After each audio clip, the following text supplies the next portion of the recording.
The views expressed by individuals on this program are their own and do not represent any organization, the Army National Guard, or the Army writ large.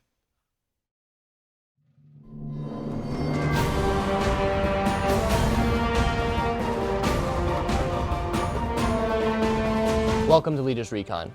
We will be discussing leadership, warrior skills, and other unique opportunities within the G3 Leader Development Branch.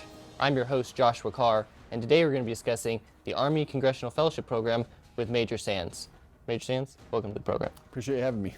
For those that are not as familiar with your background, I know that everyone has a different reason for why they were interested in joining the military, with all different backstories. What was yours? Yeah, so when I was growing up, Desert Storm was in the early 1990s. I was in grade school. I had an uncle that served in Desert Storm, and just the military was a part of our family. My great-grandfathers both served in World War I. So service was always kind of connected to our family. And as I was getting older, throughout the 1990s, I became more and more interested in the military. And then in 2000, I decided to join. It was pre-9/11. At that point, I decided if I wanted to try out the Guard to see if I would enjoy the military. While I went to college at the same time, I made a promise to my mom that I would finish school. She knew if I just went and joined the Army, that I would probably never come back and go to school. She knew I would just fall in love with it, and her dream was always to make sure that I got my college education. So I joined when I was 17, so I had to have her sign and my dad sign, and that was kind of our agreement. And then I just ended up falling in love with the Guard and did a deployment when I was in college after 9/11, and just fell in love with the soldiers I worked with, and decided to make a career in the Guard. Huh. So you enlisted then straight out of high school? Yeah, I was a senior in high school. I was 17. I joined on my 17th birthday. So actually this October, I'll be 37, and I'll have my 20-year letter. So it's pretty unique to be able to retire if you wanted to at 37, but I enjoy it. I love it. I'm going to keep going, but yeah. That's a pretty cool background. So before we dive into kind of your experiences as a Congressional Fellow, can you kind of give us an overview of, I've heard it's a 44-month program, but what does that 44 months consist of? Absolutely. So the Army Congressional Fellowship is actually ran by the headquarters department of the Army. There's 26 fellows currently right now that get selected. It's very competitive. Typically there's a few hundred, several hundred applicants that apply for the fellowship. And 3 of the fellows are always from the National Guard. Okay. 3 are from the reserves, so that we have a good mix of compos within the fellowship and experiences. So the fellowship is broken down essentially into 3 phases. And the first phase is the academic phase. So once you get selected, you PCS to DC, and you go to George Washington University, and you get a master's degree in legislative affairs. Oh, wow. And then during that time, you're taking advantage of that academic experience. You're sitting through think tank discussions and conversations. You're going to different events that they send out through AUSA and other organizations to hear leaders talk, get ingrained in the defense community. And then that following year, that January, after you start your education portion, and then on January 1st, you get assigned to an office, either on the Senate or the House. And that's with a member of Congress that has defense equities or is on a committee of oversight for the Department of Defense. So it's usually half and half go to the House, half go to the Senate, and then you serve for 1 year as a member of that staff. The member of Congress is your rater and your senior rater. Your whole intent is to work on their priorities and their issues and help them. You're there to build commonality and build understanding and relationships with that office. So they get an understanding of, hey, these are what soldiers are, these are who they are, this is how they operate, this is their experience. They know someone they can rely on. It brings transparency to the Department of Defense. And then the same for us is we learn how they work. We appreciate, the processes that they go through. We appreciate, their viewpoints and this very unique relationship between the civilian oversight of the Department of Defense. And then you bring that back to your kit bag, if you will, and you serve for that 1 year. And at the following that 1 year on the Hill, you transition back to what they call the utilization phase, and that's for 2 years. And those 2 years, you work somewhere in the legislative affairs, either for the National Guard Bureau Legislative Liaison Shop, or for the headquarters department of the Army. They have the office of the Chief of Legislative Liaison. So you can get a position somewhere in there doing legislative liaison work, using those relationships with Congress. So that's the part of the fellowship that you're in right now, correct? Correct, yep. So I'm in what they call the Programs Division within the Office of Chief of Legislative Liaison. And what that means is I have a portfolio I'm responsible for. Okay. And they take the Army's portfolio, they break it up, and we work with the authorizers on both the House and Senate, and we work on programmatic issues with Congress. So if they have questions, they come to us. We work with the Army staff or the Secretariat to reply and provide them answers to their questions, and then vice versa. We provide them notifications of things that the department is doing. We build up relationships, and then we also, whenever they go on congressional delegation trips or staff delegation trips anywhere to visit any Army equity, we take them on those trips as well too, so they can see, get out and actually feel and touch what the Army is doing and visit the soldiers. And as they're considering things within the National Defense Authorization Act, they actually can see, okay, what does it mean when I'm providing additional funds for this program or this initiative or this exercise? Let me go see the soldiers doing this training and see how they're building. Yeah, get that hands-on experience almost. Exactly. So like, obviously you have the suit as the uniform today. Yes. Every time I'm around, seeing the legislative folks around, you see them all rocking the suits, when they come up back and forth with their visits. Yep. Can you explain that? What is that? You wear the suit. Is that the whole program, or what's the mindset behind that? So you wear it throughout the entire program. When you're on the Hill, you absolutely wear it, because you are there to be a member of that staff, right? You are there to work for leadership in that office, and you don't want to stick out, right? Wearing the uniform every day, you do get treated a little bit different on the Hill, right? In a very positive way. But you want to be a member of that team, right? Like any team within the military, the Army, right? You build in cohesion, esprit de corps. And so when you're wearing the suit all day, it allows you to fully integrate, and they view you as a member of our team together, right? Not hey, he's the defense fellow. Eventually they the good people that build good relationships, that line will be blurred in their mind, in the staff's mind, and you're just a member of their team, okay? And then the same when we're working on, when we come to utilization phase, we continue to wear suits. And again, we are trying to break down that relationship, and they see us as, hey, I'm Richie, right? I'm not Major Sands. I'm Richie. I can talk to Richie, get answers. We're building relationships. He's someone that I can go to and I trust to get information from or receive information from, and really talk through complex ideas and issues. And it's a lot easier to do that when you're in a suit, and also when you're navigating the halls of Congress as well too. You just kind of blend in with your surrounding, and you're able to get around effectively and talk and communicate with folks and just really break it down to a personal level. Yeah, you mentioned a couple times relationships when you were talking there. You want to kind of highlight what, it seems like that's an important part of your role as a defense fellow. You want to kind of talk a little bit about those experiences you've had with that? That's the biggest key for success for me, is the relationships that I have and I build, right? True, real relationships help you effectively communicate and what's going on, especially when there's tough times or tough issues that come up, right? So my whole goal and the way I gauge my own success is how effectively am I building relationships with staff members on the Hill, right? How am I able to communicate with them? Do they feel comfortable coming to me with issues? If they hear something, can they come to me first and discuss that issue before it becomes a larger problem, right? Mm-hmm. Can we talk about it on the staff level? Do they have that comfort to bring it to me and discuss it? And also, if they want to go see something or visit an equity, you want them to think, hey, I need to go see this exercise at this country at this time.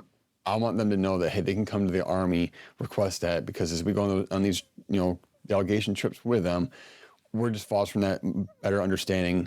We're able to talk about the Army and the National Guard's priorities. We're able to effectively work those as we're building these relationships. And the message is better received when you're able to have a close relationship versus just hey, I know there's a guy over there I need to talk to, right? Yeah. So kind of backtracking a little bit then, at the beginning you said the first phase was an education phase. Can you explain a little bit about your time as a student? Yeah, so it was an amazing opportunity. This is something that's unique. All the services have fellows, okay? Mm-hmm. The Army is the only service with the Army Congressional Fellowship Program where where you are required to go to school and get your master's degree in legislative affairs.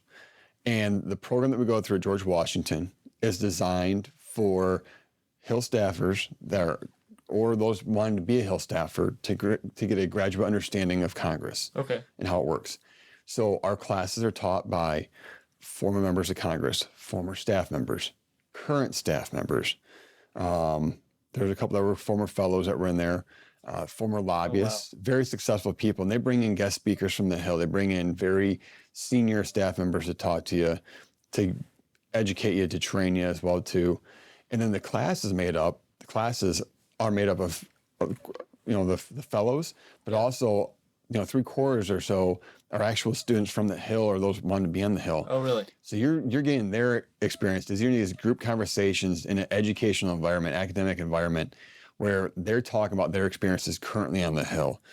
And you just really, truly appreciate and understanding not just does the Congress designed to work, but how does it actually work?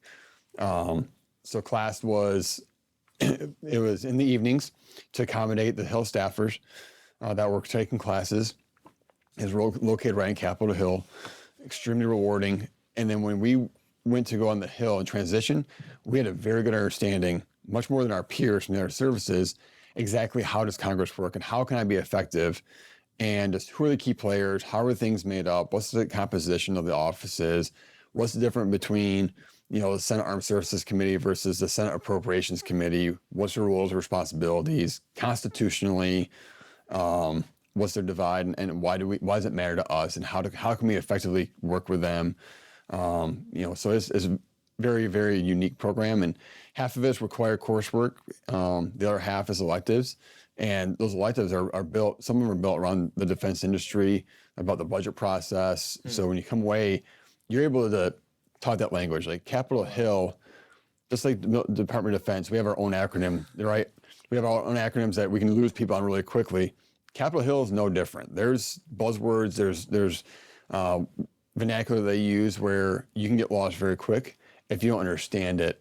And that academic year made it so when you go up there, you can kind of understand what they're talking about, what's going on. So when you get to the office, you might not be running at all, but you're at least able to walk, maybe jog. And by the time you're done with that 1 year, you feel very comfortable working in that environment. So do you have any background before? I know as guardsmen, we have all different backgrounds. I spent a few years as a civilian working on the political side a little bit. Yep. What was your kind of background before coming to the Hill? Anything? None. Zero. I hadn't taken a class on U.S. government since I was in high school because there's a requirement to graduate, right? I didn't take a single political science degree. This was an opportunity that my brigade commander, when I was a battalion S3, we were deployed.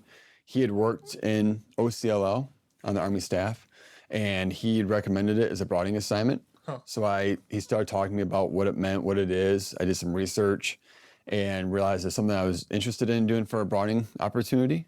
It was something that was, highly competitive, which was a draw for me. I wanted to, see how that process worked and compete. Mm-hmm. I was successful and very fortunate to be selected. And when I did, I legitimately bought, and it's funny because there's like 4 or 5 other people that have told me they did the same thing within the fellowship. We purchased the Congress for Dummies book on Amazon just to make sure that we were like brushing off that surface rust because it had been so long since we talked about some of these issues. Those processes. Exactly. And I told people that kind of jokingly, a lot of them piped up and was like, I did the same. Like, don't feel bad. Like I was there with you, right? Because they don't want people applying for the program they don't just want people to apply for the program that are extremely educated in politics. That's not the whole point. The point is to bring a unique perspective, broad experiences to the Hill, to the fellowship. So when you look at each fellowship cohort of 26 fellows, the branches are very wide ranging, right? You have artillerymen, you have infantry, combat arms, we have a nurse, we have a couple medical services corps, you have engineers, it's so spread out. Just across the whole formation. Exactly. They want, we have cyber, so it's exactly, they're not, every single corps has a JAG and 1 DA civilian, so it's as wide as they can cast to bring all those experiences together to show Congress varying. And well, that probably helps you guys too, right? On being able to, the fellow to call about whatever. Yeah, exactly. Because you're leaning on each other for their experiences, right? And that's what's good about the academic years. You get to know your other fellows throughout that year in a very relaxed setting, an academic setting. And that way, when you go to the Hill, you can work together to network to help, again, educate each other, bring understanding, share your experiences. Because your experience in the Hill it varies. Yeah. So talking about going to the Hill, you were placed with a member of Congress. What can you talk about that a little bit and like how that placement process works? Do you get to pick a member and be like, hey, I want to go there, or how does that work? No, it's fantasy football. I'm not gonna lie to you. That's the easiest way to describe it. That's how we're told. It's like a fantasy football draft. So as you're getting ready in the fall before your transition to the Hill, so about October timeframe, DoD actually leads the effort initially. Okay. They send out a call to all the members of Congress that are on a Defense Oversight Committee, and they say, if you're interested in receiving a Department of Defense Fellow, please send us a letter. Let us know what experiences you're looking for. And then all the services get together with DoD, and they look at all the letters they receive from members of Congress, and they say, okay, who's going to have, which service is going to have a fellow with these offices? Which one do you want, right? They go through this whole process together. And OSD oversees, which ones make the best sense, right? And it's not just with the Senate or House Appropriations Committee or the Senate and House Armed Services Committees, right? You got to make sure also with members of Congress, you're getting the ones that, sit on foreign relations, intel. You want to make sure that you're getting a wide net to show those experiences, and you're shifting around to make sure that you're working with different members. So OSD and the departments do that together. And then they send us the list, the Army, says, hey, these are the 26 offices that through the selection process with OSD that we have. And we rank them first all the way from number 1 to 26. And then you write a little synopsis of why did you select them? Why did you rank them, right? What's your interest? For your top 3 and your bottom 3, right? Like, what made you want these offices? What made you not want these offices? And you go through a board process and you explain that and your interests, and then they take that into consideration. And then the Army looks at your experiences versus what the members were requesting, and they kind of try to match it up, right? And there's sometimes you get your number 1 pick as the fellow, but it's also the needs of the Army. For instance, there was one member of Congress that wanted to have a logistician. They had a depot in their district, and they had some questions on the depot. And they said, hey, if I have a logistical officer in my office, they can help that. They speak that language, right? Another member happened to say, hey, I have a lot of medical issues that I'm receiving from constituents. I heard there's a nurse and medical services officer coming up. I'd like to have a nurse, and so that kind of played match. Yeah, they get that experience that they're looking for. Exactly, because it helps them understand the issues and then respond to constituents. And that's what it's all about, right? Keeping the constituents happy. Yeah, so how about that? Like, I kind of mentioned some of my background before, right? Like I had to balance, because I was a political appointee, right? So I had to balance, a job as a political appointee and as a drilling soldier, right. As a military officer as well, right at the start of my career. And so, looking at the same thing, I guess, for you, asking that question, how do you balance, working in one of these offices, especially with some of the, high politically charged climates, and your role as a defense fellow? Absolutely. So you take an oath of office, right? And you never break that oath. And one thing that we learned throughout the school phase, and something I came to appreciate, was the personal offices here in D.C., those are not the political offices of the members of Congress, right? They are there as personal staff to work on policy. Now, they're always, obviously the politics are in the back of their mind, but they're not the campaign staff, right? That's by law separated. So they're just working on issues up here in Congress, help to advocate for their districts, for their members, for their constituents. So as you're working up here and you're a member of that staff, that's what you work on. You're advising on policy, not on politics. And you have to make sure that you don't cross that line. There's a fine line there that you gotta avoid. But for a lot of us, when we sat down with our staffs when we first got assigned, just make that clear, right? Over a cup of coffee, have a very low key conversation. Just make sure they're aware, like, hey, if there's any time that I feel like you're talking more, from a political angle or discussion, like I can't violate my oath. So I will either defer or I'll just stay quiet. But my experience was they never put you in that position, right? They understood that. They knew what your role was there, and that was to be a policy advisor to the staff, to the member on defense-related issues or veteran-related issues, right? You weren't there to be a politician. You're not a politician, right? So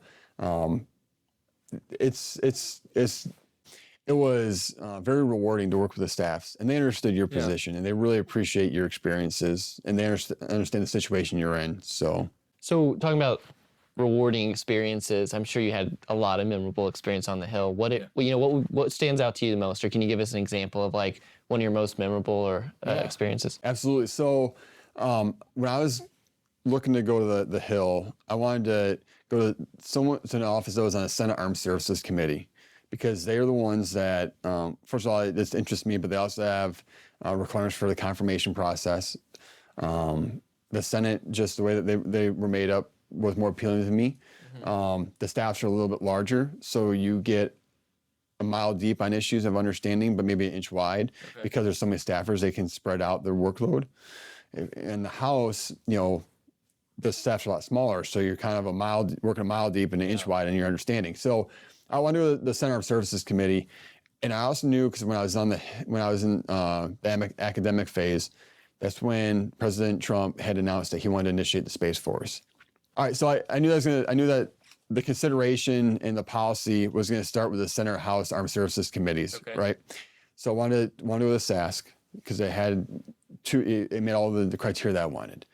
So last year, one of the most rewarding things you can do as a fellow or a staff member is help create your boss's position on a topic or an issue. And it's very difficult with members that have been in for a long time, because they've already kind of set their position.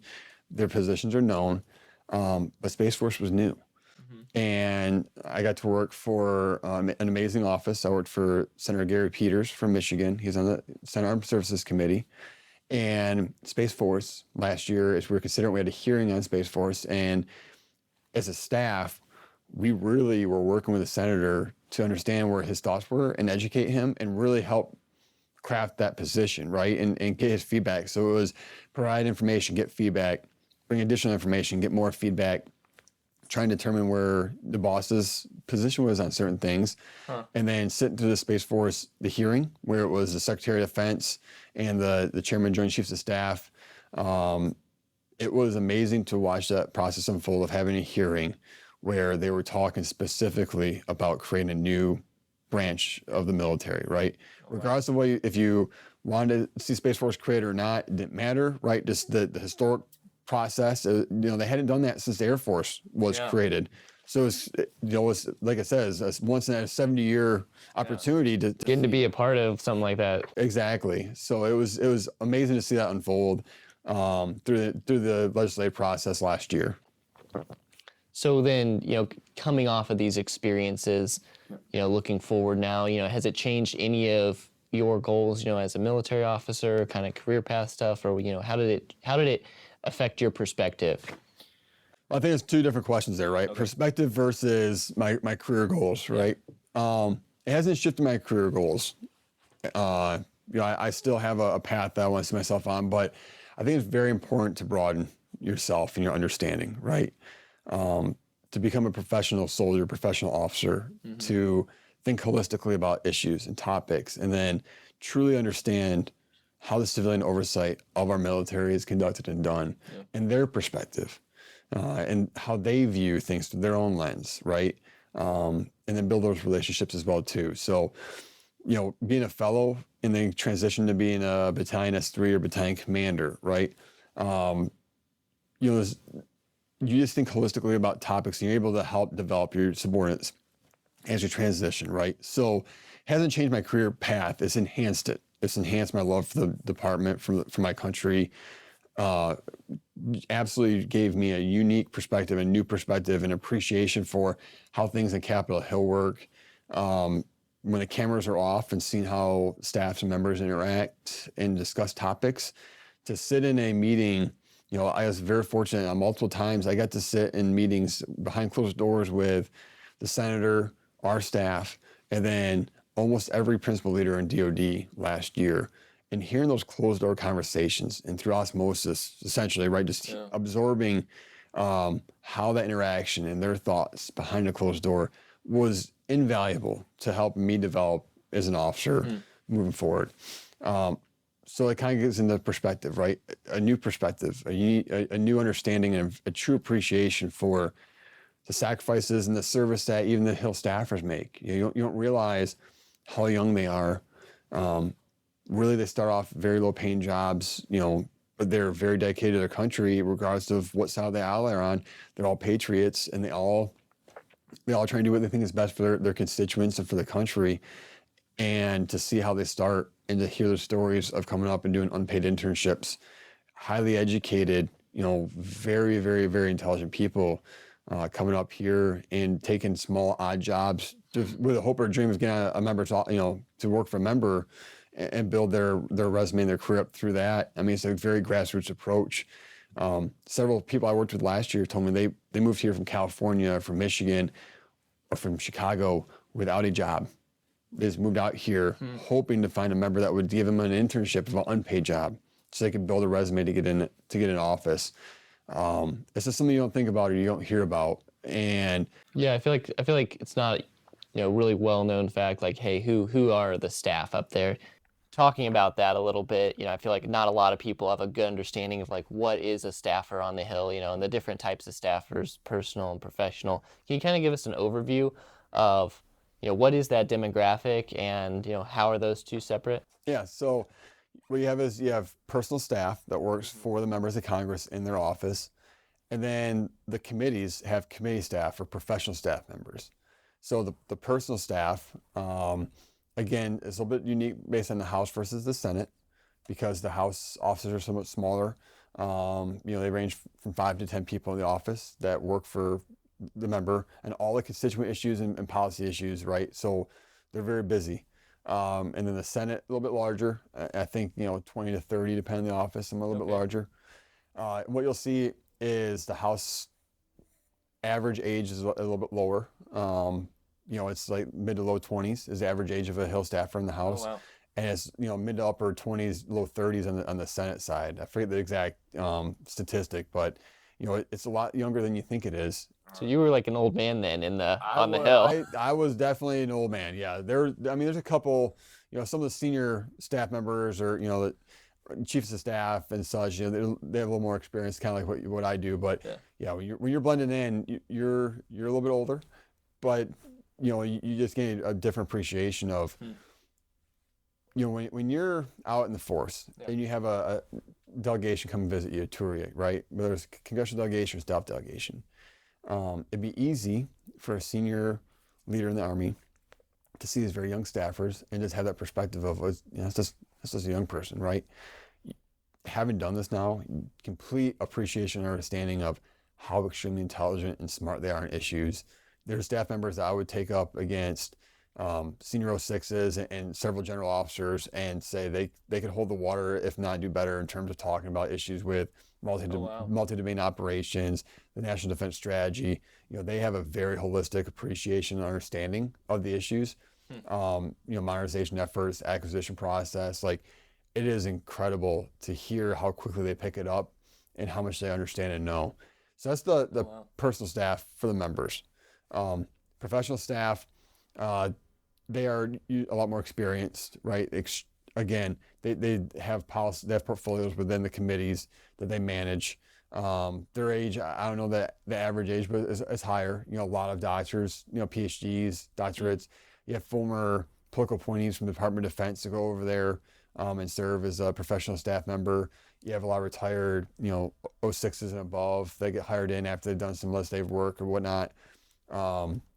People that transition from some of the think tanks to come over. Just extremely intelligent, highly qualified, highly educated people. And that's one of the best parts about the fellowship is learning from them and getting to know them and hearing their perspective on things. So, kind of talking about that a little bit, how has all of your experiences and, relationships that you've developed over the course of the fellowship so far shifted your viewpoint on like strategic thinking or how you're going to approach your next assignment, whatever that is? It's enhanced it considerably, right? There are tools in my kit bag I now have from seeing where they get information, how they process information, that I was able to pick up and use now and will continue to do. You just, some of the reports and tools that are out there that you just gloss over, don't know exists. You know, it's a different culture that you just don't come to appreciate, realize until you've experienced it, until you're in the middle of it. So that's probably one of the biggest things is just, I like to think of problems holistically to try and understand and solve them. But now, just from a strategic perspective, right? Such a better appreciation for that. In my opinion, it can be difficult times for members in the Guard, especially if, like I came from a state, right, to truly get that strategic level experience, right? You get a little bit at your Joint Forces Headquarters, NGB. However, to really get that and broaden and come up and receive that kind of master's or PhD level education on strategic thinking from some of the most brilliant people that you'll be around, from the senior Army leadership and the staff right now, right? That is where you can bring that back to the Guard, to the States, and truly have a big impact, right? My current job right now, you know, we're working right with the staff or Secretariat and Headquarters Army Staff Directorate principals, right? So you're engaging with, you know, those assistant secretaries, you know, G3, G1, G4, whatever your portfolio is, like you're working with those senior general officers, senior SESs, you know, political appointees, the assistant secretaries of the Army, to help, you know, engage with Congress, to help advise on how should we do those engagements, to help set up meetings and briefings. And then you're part of those meetings and briefings, and you're hearing that information being passed along in the process and the communication. So again, you're brought to the very top to have a holistic understanding of the Army enterprise and the Army National Guard enterprise and the National Guard Bureau's enterprise, right? It's not just, especially on the Hill, you're not, when you go to the Hill, you're not an Army fellow, okay? You're a defense fellow. The Army, you know, the staff doesn't come to you and say, oh, I got a Navy issue, that's for somebody else, right? Like, no, you're the defense fellow. So you're asked that question to help gain an understanding for your members, because your members are worried about all the defense equities in their state or their district, right? So, I mean, it sounds like an incredible opportunity. Well, like the experiences you had, just one of a kind. So if there's, you know, let's say I was interested in applying for a fellowship program, like at what point in time in my career would I go about doing that? And like, what would be some of your advice and recommendations? Absolutely. So the kind of the sweet spot demographic for those that are applying are post company battery or troop command. Some, you know, if you've completed your battalion S3 time, you know, so senior captain to junior majors is what the sweet spot is, what they're looking for, okay? And the application process, it's like I said, competitive, it's a little lengthy. So every spring, sometime in late March, early April, applications are due. There's always a message that goes out to the force sometime in, I think, December about the broadening opportunities that are out there and the application deadlines and submission requirements. And you apply in that, like I said, that late March, early April timeframe. Department of the Army there's two boards for the fellowship program. First one meets in June, and they kind of take the first selection. And that's where they pick basically the primaries and the alternates, because they have primary and alternate selectees. So it's done at the Department of Army level. And then the second one is done right in the Pentagon at OCLL. And they do the second board, and they determine who the primary and alternates are basically going to be. There's some other nuances there, but that's the easiest way to explain it. And so you get notified in late August, early September that you were selected for the program, and then you actually don't report until the following May. So it's almost a little over a year from the time that you apply to the time they actually are selected and enter the fellowship program. So if you're interested in sorry. Oh yeah, so I was just saying it's pretty lengthy. I mean, it's a lengthy process then. It is. Something you got to map out within your career, and it's a big commitment, right? It's 4 years.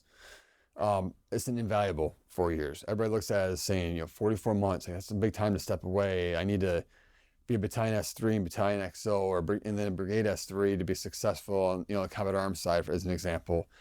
What I would challenge is say, you can make yourself unique and different in advanced understanding of strategic level thinking, right? You can still hit your key development assignment positions. The first step is always successful company battery command. because that's really where you need to separate yourself, from those that are applying, because so many people do apply, and they're extremely highly qualified people that are applying. And so yeah, that's the biggest thing. So the opportunity is also open to NCOs. E8s and E9s can apply. The E8s that we have in our program are usually, have finished their first sergeant time and have been very successful as first sergeants. There's a couple sergeant majors that were command sergeant majors and then applied and they're part of the program as well too. So they just have to have the education requirements, and it's all laid out in the announcement, right? So they have to have a degree. Because you're going to a master's degree, you have to be able to get accepted into George Washington University's master's program. So you have to have that bachelor's degree.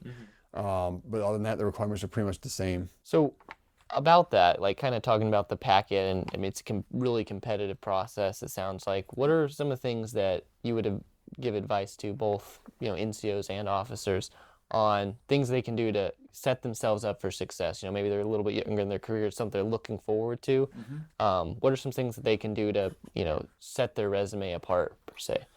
So first thing for officers and NCOs, successful company commander, first sergeant time, or if you're a senior E8 and you don't necessarily, your branch maybe doesn't have first sergeants, like whatever that key development assignment for as an E8 is. That's the biggest one off the bat, okay? The other one is communicating early to your leadership that you're thinking about doing this, right? Because the program takes so long to get into, the application process is a year.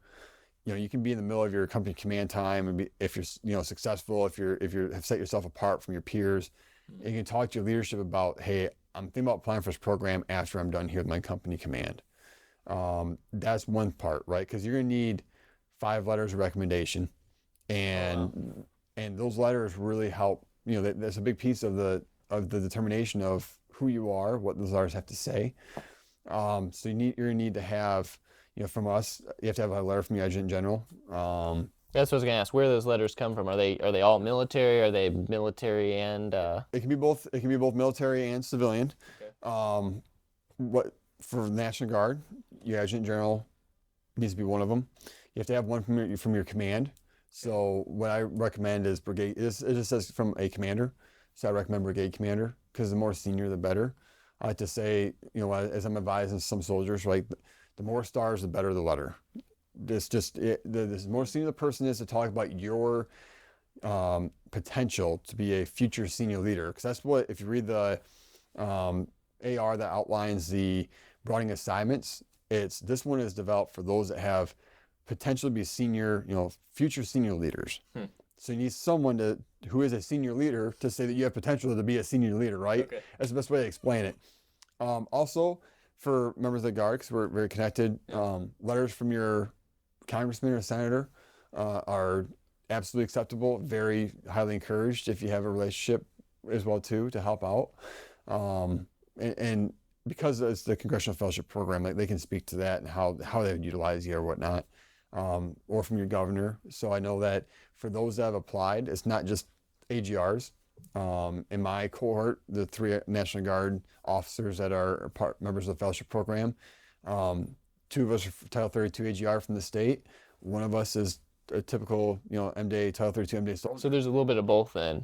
Yep. And then if you look at all the fellows, like your group ahead of me, they have a couple that are Title 10 from NGB, 1 from the state. The year group behind me, same thing. They have a mix of AGRs from the state, traditional soldiers from the state, and Title 32 AGR Title 10 AGR from NGB. So they're looking for broad experiences from the Guard, just with those 3 as well too, right? So all different backgrounds, all different experiences. I mean, it sounds like really if you're wanting to set yourself up for success, you just need to do well at whatever you're assigned at. Exactly, because that's what they're doing. They're assessing your future potential, right? So say if you can get a second company command, a lot of the active duty officers I serve with, they had an HHB or HHC command following their line company or line battery. So that helps to show success at multiple commands as well too. Take opportunities of things that are out there that might make you unique or set you apart. I was very involved with state partnership training in Latvia. And that helped kind of set me apart, as I had this unique experience of working with a bilateral affairs officer and kind of talked a little bit of a different language, and working with other partners and allies and stuff like that. Deployment experience always helps to highlight that. I was enlisted for 10 years. That's what I was going to ask. Like, if that, because I know you said you joined in 2000, right? So you probably did several deployments. Yeah. How does that factor in? Because it sounds like from what you're saying, they're really looking for someone that's an emissary, who represents their experiences across the military, not just solely the policy piece, right? Exactly. So you're right. I've done 3 tours myself. It's not a criteria that you have to have deployed, but it helps your packet because it gives you something that's just a unique perspective to bring to the office about whether it's, a deployment is, it's part in the European Deterrence Initiative or to the Middle East supporting the global war on terrorism or whatever that is, something that show that you have, left the state, left the nest, so to speak, right? Yeah. And have a different perspective on how things happen operationally and bring that back, it's not a requirement by any stretch, but it does help for sure. I think it helped me out a lot, mine. Yeah, I was gonna say if you had to pinpoint it, because I mean you said there's 3 a year in the Guard, right? I'm assuming that there's a lot more people that apply. What would you say was the key things for you? Your experiences. I know you kind of already touched on a few of them. I think mine was certainly the deployments help because I had 3 very broad different deployments to the Middle East. Okay. I had a unique perspective because I was enlisted. So my first deployment, I was a team leader and squad leader, and I was enlisted for 10 years before I commissioned. So that helped me because I was able to say, hey, I have, experiences from being, the soldier, the E1, executing these policies, right? Like all the way up through until I was Battalion S3 as my last position before I applied. So that helped too. I was able to use that in my package to say, hey, I have something that's different. How do I separate myself? That's what I'm looking for as I'm reading applicants, right? Mm-hmm. How do they separate themselves from just everybody else, right? Certainly my evaluations and my letters of recommendation, that was a big piece too, right? You have to show or demonstrate that you have potential to be a future senior leader. Mm-hmm.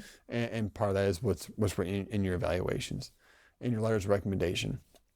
And the third one was the state partnership training. And I heard that directly from some of the people that reviewed the packets was I had a lot of experience helping establish the Joint Fires Observer Program in Latvia and working with our state partnership. And that was a big key of, again, just something that's unique, that's different. Just to you. Yeah. Yep. I volunteered, to help out with that. And that was something that grew over the course of several years. But it was just another little thing to say, this is why I'm different and why I should be considered to these other extremely highly qualified people that are applying. So if there's a resource that you would recommend to soldiers, what would it be? My biggest one for me is so simple, but it's read. I mean, I truly enjoy it. There's 3 different phases of development, right? You got your self-development, your institutional development, and your operational or experience development. For me, it's reading. It's not just reading military history. It's reading literature from varying, from articles in the Atlantic to books that are written. Yeah, I was going to ask if there was anything particular that you'd be like, hey, must read. Yeah, so I'll tell you right now, one thing that I'm reading right now that I think is a good perspective on the situation that we're in is the Department of Defense. There's a book called The Kill Chain by Christian Burroughs, who is he's a former Hill staffer that worked for Senator McCain. Okay. And it just came out recently, and it's a good holistic understanding of near peer competition. How did our advantages, technological advantages erode?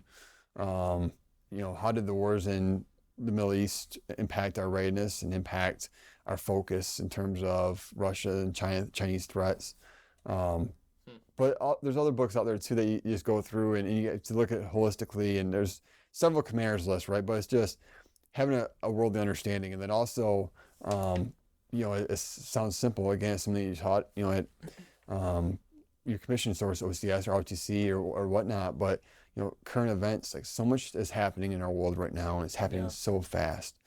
There are several good tools, whether it's, or apps or agencies, whereas, Politico or if you hop on, Defense News Network, the early morning brief, name a resource, but that daily morning of hopping out, whether you're a traditional soldier, AGR, continue to develop yourself regardless as a leader.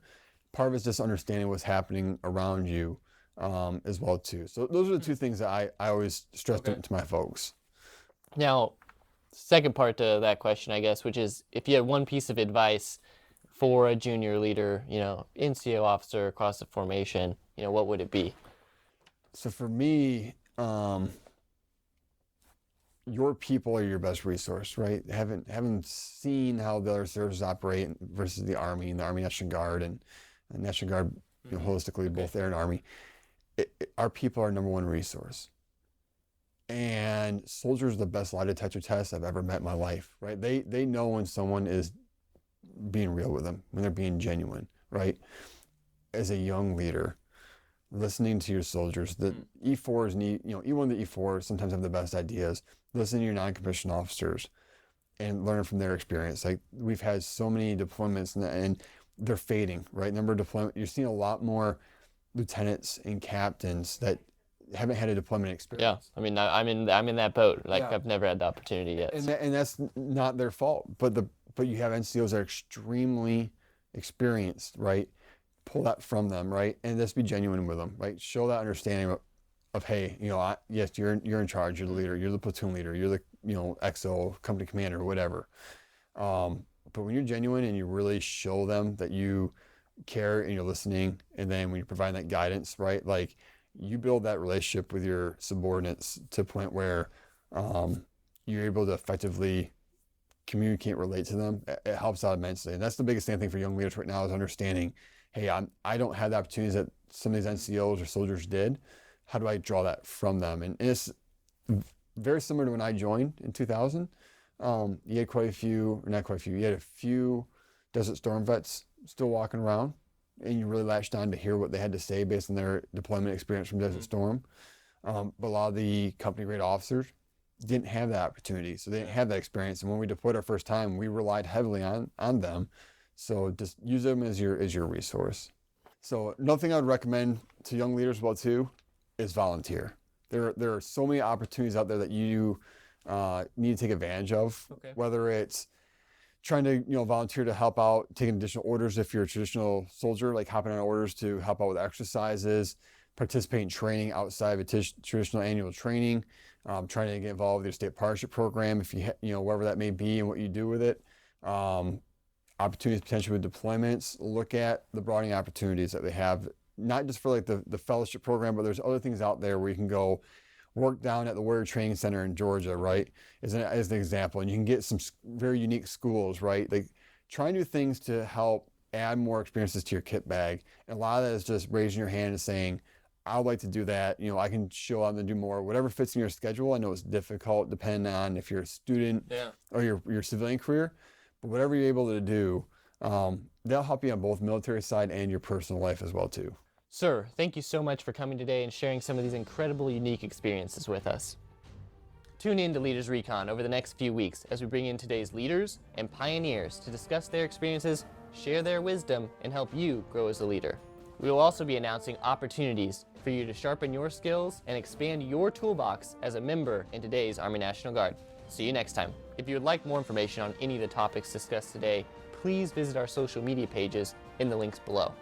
If you like this episode of Leaders Recon, please subscribe below and leave us a 5-star review. You can find us wherever you listen to your favorite podcast.